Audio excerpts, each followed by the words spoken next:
For the past few nights, I've been talking about Fraser Island, a bushfire that has been burning there since October. Now, it's ridiculous that something that has been burning for that long is getting worse and worse and worse.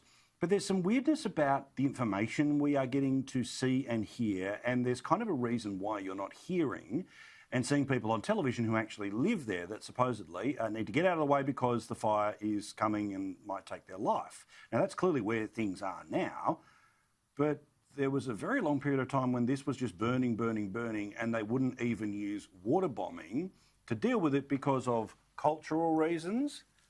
And Dale Last is the Shadow Emergency Services Minister in Queensland. He joins us now from beautiful Queensland. Dale, this is weird at best, but why has this been going since October? Oh, look, if you have a look at the time frame, fire started on the 14th of October under the control of National Parks and Wildlife Service. They didn't hand it over to Queensland Fire and Emergency Services until the 27th of November. So by then, of course, it was completely out of control. And as we now know, 85,000 hectares burnt on Fraser Island. It looks like something out of a horror movie when you see the aerial photos of the landscape over there. Heaven only knows what the toll is on the local wildlife, and certainly it's going to take a long time for that island to recover. Also, it's absurd to me that these delineations of who is responsible for the blaze when it's, there's only a finite amount of area it can burn because it's an island, and so many other issues to do with it. But then there's stuff where water bombing wasn't happening because of cultural concerns. That's absurd. Oh, look, absolutely borders on ridiculous. So the government bought the shiny new bauble, the aerial water bomber, which of course didn't come into operation until the 17th of November. So some 6 weeks after this fire has started, before they brought into service the aerial water tanker. And then we heard where the fire appliances actually on the island couldn't access the water that was actually on Fraser Island for biosecurity and cultural reasons. We need to put this fire out. At the end of the day, we needed to do whatever we possibly could to put this fire out, and when you think that they couldn't access the water that was already on the island, it defies all logic.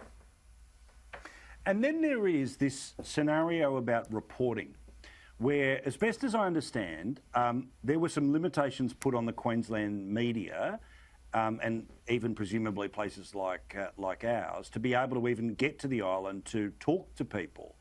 Is that true? Oh, look, absolutely. Media have been prohibited from going to Fraser Island, so you would have seen vision that's been shot from helicopters, from boats moored off Fraser Island. And once again, we've had some of the worst disasters imaginable in this country in recent years, and the media have always been there to report it. And I see absolutely no reason, if the media are dressed in their PPE, if they've got the appropriate accreditation, if they're appropriately supervised, why they shouldn't be permitted to go onto the island and report, to talk to the locals, the residents, the business operators on the island, to show people firsthand the devastation that's been wrought on this island. And of course, I'm now getting calls intimating that it's a cover-up, that they don't want media on the island to show the wider world what's happened on there. It is quite strange, because even when questioned about it this week, the Premier was asked by your leader, David Crucifulli, about what's going on, and basically it was on, I trust the experts, that's it. The level of how uncurious leadership can actually be when a World Heritage Site is burning is pretty bizarre, that the government seems to not really be saying much about something that clearly is devastating and, as the days roll on, more life-threatening.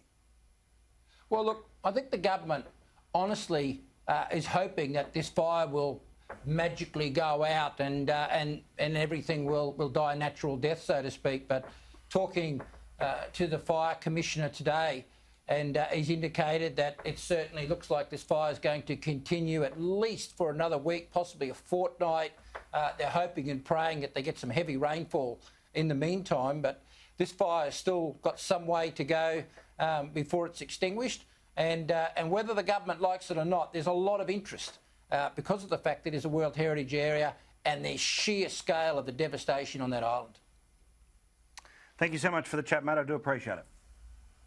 No problems at all. Good on you. Dale Last is the Shadow Emergency Services Minister in Queensland.